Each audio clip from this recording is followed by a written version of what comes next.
அஸ்ஸலாமு அலைக்கும் வரஹமத்துல்லாஹி வபரகாத்து. அன்பிக்கினிய சகோதர சகோதரிகளே, பிரமத அன்பர்களே, நண்பர்களே, இது மறைக்கூறும் இறை தூதர்கள் தொடர் காணொலியில் நபி மூசா அலைஹிஸ்ஸலாம் அவர்களுடைய வரலாற்றில் பாகம் 40.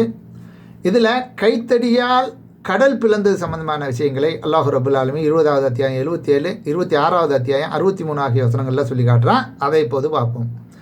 எனது அடியார்களை அழைத்து செல்வீராக, கடலில் அவர்களுக்காக ஈரமில்லாத ஒரு வழியை ஏற்படுத்தி கொடுப்பீராக, பிடிக்கப்பட்டு விடுவதை பற்றி பயப்படாதீர்கள், வேறு எதற்கும் அஞ்சாதீர்கள் என்று மூசாவுக்கு அறிவித்தோம். அதாவது அவர்கள் விரட்டி கொண்டு வருகிறார்கள், நீங்கள் பிடிப்பட்டு விடுவீர்கள் என்று பயப்பட வேணாம், சரியா? அதனால் உங்களுக்கு ஈரமில்லாத வழியாக நம்ம கடலை பிளந்து உங்களுக்கு வழி தருவோம், அதிலே அவங்களை அழைச்சிக்கிட்டு போங்க அப்படின்னு ஆறுதலோடு அல்லாஹ் சொல்லி அனுப்புகிறான். பிறவன் தனது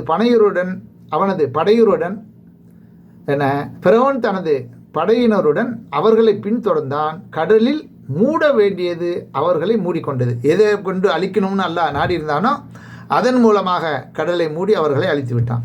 பிறவன் தமது சமுதாயத்தை வழிகெடுத்தான், நேர்வழி காட்டவில்லை. இஸ்ராயலின் மக்களே, உங்கள் எதிரியிடமிருந்து உங்களை நாம் காப்பாற்றினோம். தூர் மலையின் வலப்பகுதியை உங்களுக்கு வாக்களித்திருந்தோம். உங்களுக்கு மண்ணு சல்வா எனும் உணவை இறைக்கி உங்களுக்காக அருள் புரிந்தோம் என்பதை அவர்களுக்கு புரிந்த அருள்கொடைகளை பற்றி அல்லாஹ் ரப்பல் ஆலமீன் சொல்லி காட்டுகிறான். அதாவது கடலை பிளந்து, அது பிறவனுடைய படையினரும் விரட்டி கொண்டு வரும் பொழுது அந்த கடலை அற்புதமான முறையில் பிளந்து அவர்களுக்கு வழி அமைத்து கொடுத்து அதிலிருந்து மூசா அலைஹிஸ்ஸலாம் அவர்கள் மூலமாக அவர்களை தப்பித்து வந்தார்கள். மேலும் அவர்கள் செல்ல வேண்டிய இடத்துக்கு வந்த பிறகு என்ன, தூர் மலையை அவர்களுக்காக உயர்த்தி அதை காட்டி அற்புதமாக, மேலும் மேலிருந்து அவர்களுக்கு உணவு நாடோடியாக சென்று கொண்டிருக்கிறார்கள் இல்லையா, மண்ணு சல்வா என்ற அற்புதமான உணவை அவர்களுக்கு இறக்கி கொடுத்து அதன் மூலமாக அவர்களை அல்லாஹ் காப்பாற்றினான். இப்படியெல்லாம் அல்லாஹ் அவர்களுக்கு அருள் புரிந்து இருந்தும் கூட அவர்கள் நன்றி கெட்டவர்களாகத்தான் இருந்தார்கள்.